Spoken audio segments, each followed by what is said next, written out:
Am I the a-hole for telling the person I'm dating I don't have kids? Plus update. Original post. I, 28 male, recently got into a car accident. I'm fine. I wasn't at fault, but my car was a total loss. I'm happy about it though. Normally, I get a new car every year or so, but because of the loan I had to take on this one, I kept it for longer and was genuinely bored of it.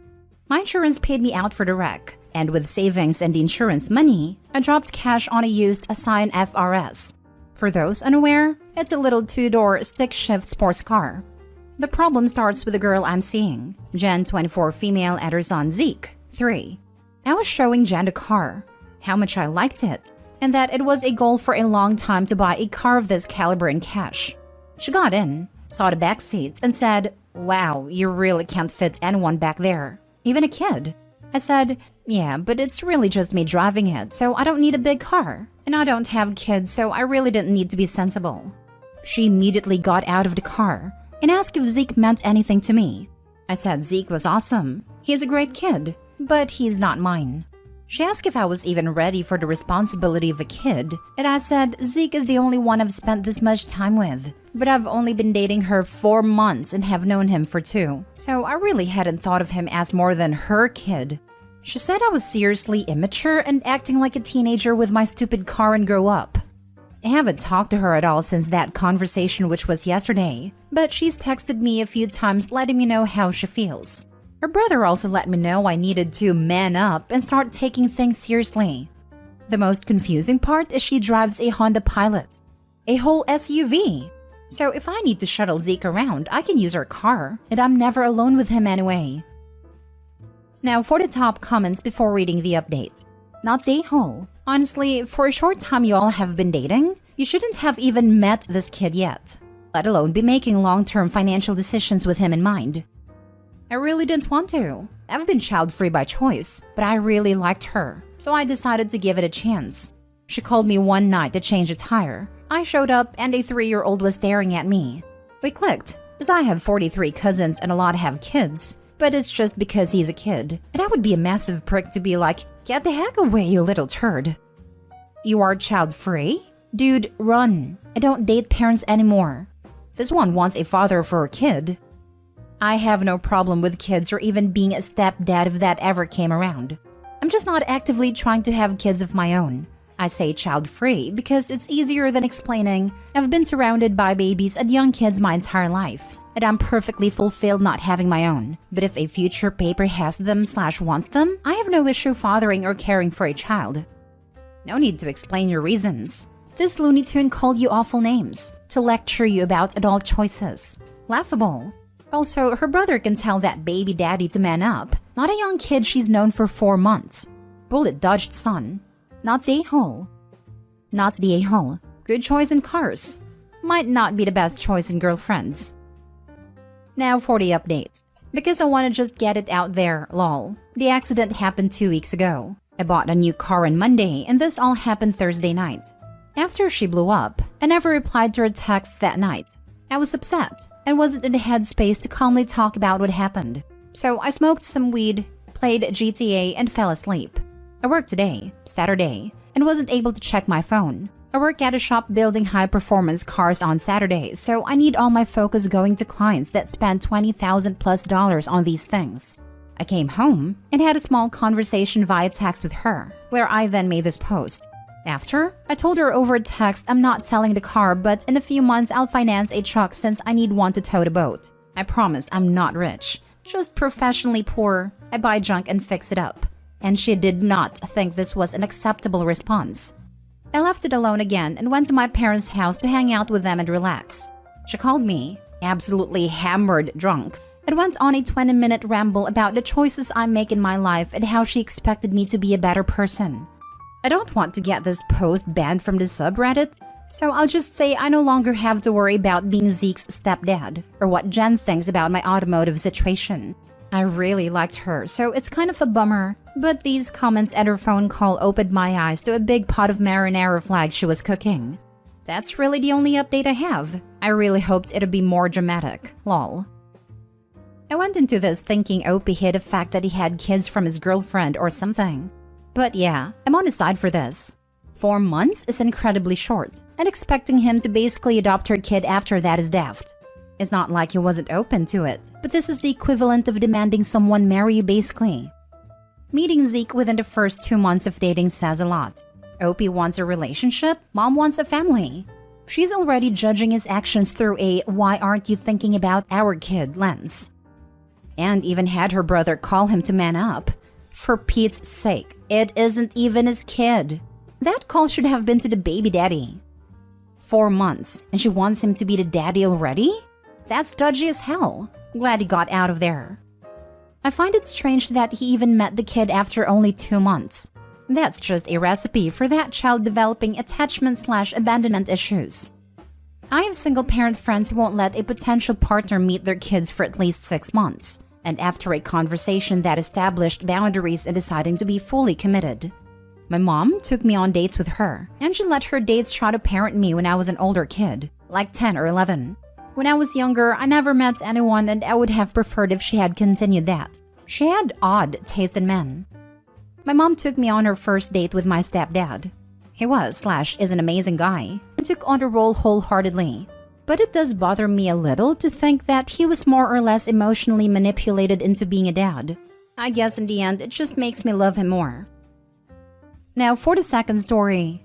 Update. Am I the a-hole for revoking my wife's access to my car? Original post. I, 36 male, love my wife, 32 female. She is awesome and our relationship is solid, but she's a very different person than I am. I am, by nature, an organized and process-oriented person.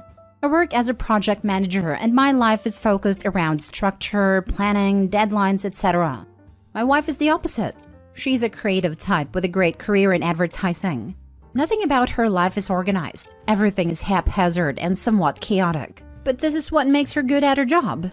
I understand and accept that and have done since I fell in love with her. We're different and that's a huge part of her awesomeness. She's cool and exciting and brought new things to my life. I love that. The issue. We both have cars. My car is newer and has better tech, but they're similar. But I keep my car clean and tidy all the time, while her car is a mess. Garbage, empty coffee cups, trash rolls around when driving, etc. She hates dealing with it. And because my car is nicer than hers, she prefers to use my car. 3 weeks ago, she's going to a friend's place up in the woods, 5 hours drive, for a girls' weekend. I'm going out for the weekend skiing, 3.5 hours. We're both leaving at the end of work Friday. At 4 p.m., my wife is done and she leaves. Love and kisses, etc. When I finish at 7:30 p.m., I'm antsy to get going, so I go to load my gear. But when I get outside, my car is gone, and hers is on the driveway. I thought, what the heck? Did she take my car? I call her and we have a fight because I'm angry. I have a ski rack on my roof, and the gear doesn't really fit in her car. But she's already 3 hours into her trip up north. I don't want to ruin her weekend by making a big deal about this, so I suck it up. There's no gas in her tank as usual, so I get gas. And as I leave the gas station, I get pulled over. I'm just freaking angry at this point. Cop asks for license and registration, which I'm already looking for and can't find. There's tons of papers and receipts, and all sorts of random things in the glove box and center console. I can't find it. Cop, I pulled you over because your license plate tags are expired. Me, this vehicle is registered to my wife's name, of previous apartment address as she hasn't updated her registration. Cop, there's also unpaid citations on this vehicle. I have to inform you that I am impounding this vehicle. The cop writes up a ticket, calls a tow truck and tows it to the pound. Since then, we have had a couple of huge fights about this. I feel that she needs to be more organized, starting with keeping her car legal. To force the issue, I have revoked my wife's usage privileges of my car until such a point that we're on more of an equal footing, and she's mad about it. I'm not prepared to budge on it until she takes care of her car situation. So give it to me straight. Am I being an a-hole about a car? Now for the top comments before reading the updates 8 months later. Not a-hole. Wow, she really screwed you over. How can she even be mad at you? She should be apologizing. Okay, to be fair, she did apologize profusely when she found out what happened. She's not mad at me per se. I think she's mostly mad at the situation and probably a bit embarrassed. But yeah, it did seriously screw me over. Found out what happened? Dude, she's well aware that she got tickets and didn't pay them. She's well aware her registration is expired. She took your vehicle because it's legal and there was no risk of her getting pulled over and the car impounded. She knew her car shouldn't be on the road, and she left you with it anyway. Not the a-hole. Curious as to your wife's point of view though. She took your car without asking, probably to avoid being told no. You end up missing your weekend because of her car. And she's mad because she has to use her own car now? Yep, she uses my car all the time. And I am totally fine with it because we're a team and we share everything. She says she simply didn't think about it, and I'm inclined to believe her because that's true to her character. It's not really an excuse, but she's not the type to deliberately do something secretively that she knows I will disagree with. She's pretty open and we communicate well. In this situation, she messed up, and she knows it. But it's prompted a bigger conversation between us about her being a lot, more responsible.